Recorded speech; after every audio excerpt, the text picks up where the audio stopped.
So normally, pag nag-ride tayo, importante talaga na dapat lagi kang may dalang pera. Hindi yung lagi kang nakikiburaot sa kasama mo at nagra-ride ka na 20 lang ang dala. Mahiya ka naman, dude. Mahiya ka naman. May pambili ka ng cleats pero wala kang pangkain sa ride mo.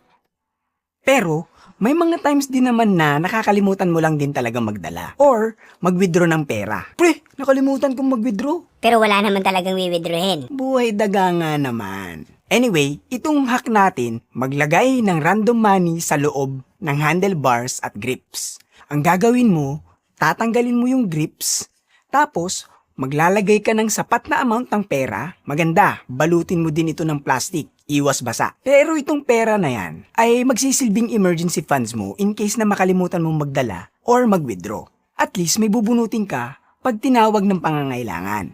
Kung wala ka namang ilalagay na pera dyan, hindi ko na problema yon.